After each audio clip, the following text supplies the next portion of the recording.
Al Amin refrigerator and electric, owner থেকেই বরাবর আমি সার্ভিসটা নিয়ে থাকি। প্রতিটা জিনিসেরই যত্ন নিতে হয় নিয়ম করে। যেখানে যত্ন না নিলে মানুষই টিকে না, সেখানে যন্ত্র তো আরও দূরের কথা। ব্যবহৃত এসিগুলো নিয়মিত সার্ভিসিং করানো উচিত। নিয়মিত সার্ভিস করালে জিনিস ভালো থাকবে, সার্ভিসও ভালো দিবে। সার্ভিসিংয়ের মাধ্যমে টুকটাক সমস্যা থাকলে তা সমাধান হয়ে যায়, যার ফলে সেই সমস্যাটা আর বড় আকারে ধারণ করতে পারে না। মানুষ হাজার টাকা খরচ করে ঠিকই এসি কিনতে পারবে, কিন্তু সার্ভিসিং করাতে পারবে না। না পারার কারণগুলো হচ্ছে অর্থ, সময়, অলসতা।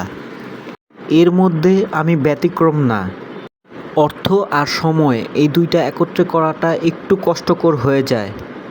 ঈদের ছুটিতে একটু কষ্ট করেও সব কিছু একত্রে করার চেষ্টা করলাম। দিন যত যাবে গরম তত বাড়বে, সাথে সাথে এসিরও প্রয়োজনটা বৃদ্ধি পাবে। এসি ফ্রিজ যারা সার্ভিসিং করে তাদের চাহিদা গরমের তাপের সাথে বৃদ্ধি পাবে, এটাই স্বাভাবিক। শীতের সময় বা গরম আসার আগেই সার্ভিসিংটা করানো সবচেয়ে উত্তম সময়। এর ফলে আপনি ভালো একটা সার্ভিস পেতে পারেন।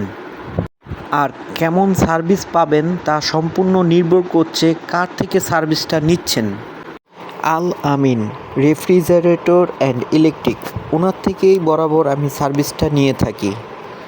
আলহামদুলিল্লাহ, উনি ওনার কাজে সন্তুষ্ট করে তারপর ওনার পারিশ্রমিক নিয়েছে।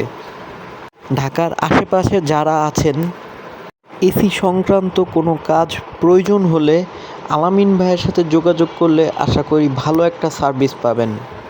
শুভকামনা রইল সবার জন্য।